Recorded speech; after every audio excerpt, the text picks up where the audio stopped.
Tahukah kamu, dari 58 juta generasi milenial, kamu yang kelahiran tahun 1981 sampai 1996, hanya 5 sampai 6 juta orang yang bisa pensiun.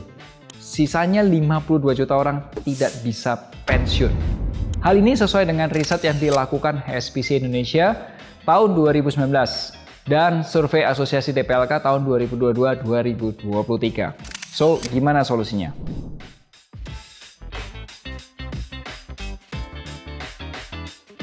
Jadi beberapa waktu lalu kami di Finansialku.com mendapat kesempatan untuk mengisi acara training persiapan pensiun di salah satu grup perusahaan besar di Indonesia. Uniknya adalah target pesertanya itu orang-orang yang kelahiran tahun 1981 sampai 1996. Ya mereka lah orang-orang generasi Y atau milenial yang masih produktif. Nah, di video kali ini saya ingin membahas satu. Berapa sih sebenarnya uang pensiun yang dibutuhin teman-teman generasi milenial? Dan berita buruknya, ternyata uang 1 miliar sampai 2 miliar nggak cukup buat kita pensiun. Mari kita bahas. Kedua, kenapa milenial masih cuek atau masih perlu menyiapkan pensiunnya? Dan yang ketiga, apakah investasi menjadi jalan keluar untuk perencanaan pensiun kita?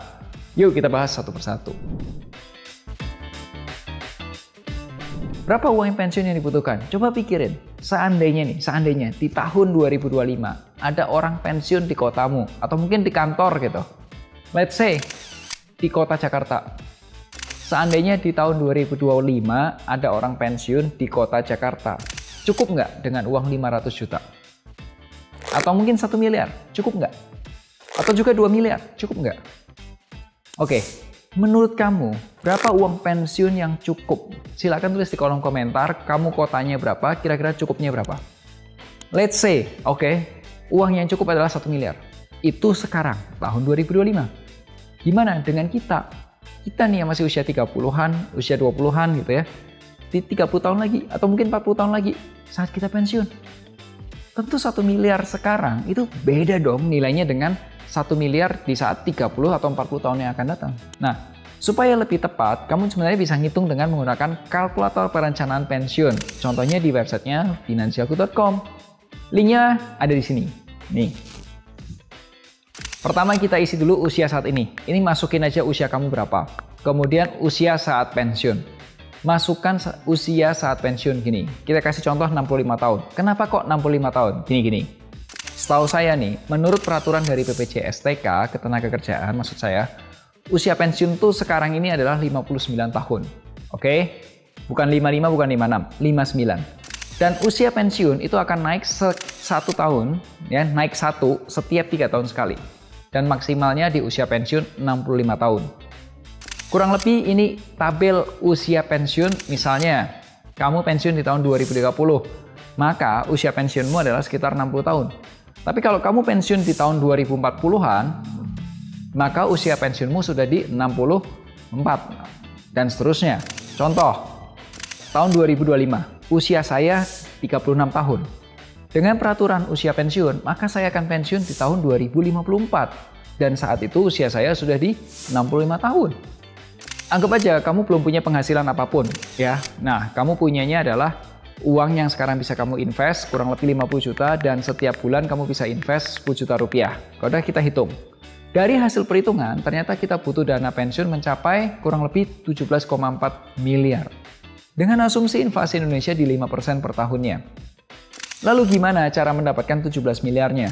Kita perlu investasi sebesar 50 juta rupiah yang saat ini. Ditambah tiap bulan kita nggak perlu invest sampai 10 juta, kita cukup rutin 4,5 juta rupiah. Target keuntungannya kita kejar di 12% per tahun. Ya, jika ditanya, Vin, sebenarnya kenapa dana pensiun ini butuhnya besar? Jawabannya ada banyak faktor. 1, pengeluaran kita saat ini sudah besar.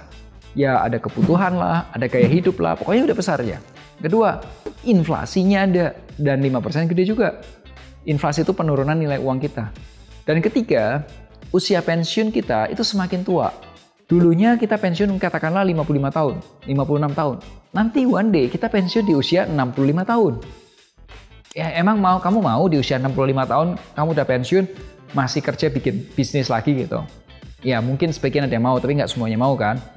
Yang keempat adalah angka harapan hidup atau life expectancy yang semakin tua.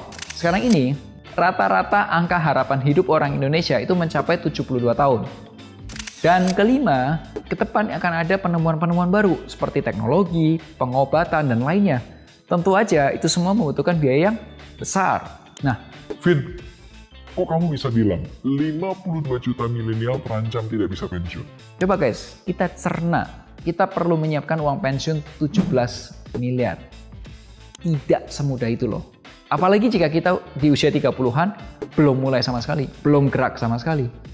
Apalagi kalau generasi milenial awal yang lahirnya tahun 1980-an. Usia kamu udah 40 tahun loh.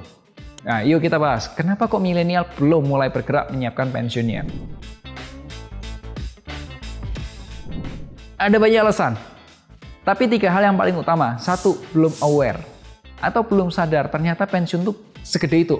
Kedua, masih tenang-tenang aja. Ya kan tiap bulan juga dipotong BPJS Ketenagakerjaan.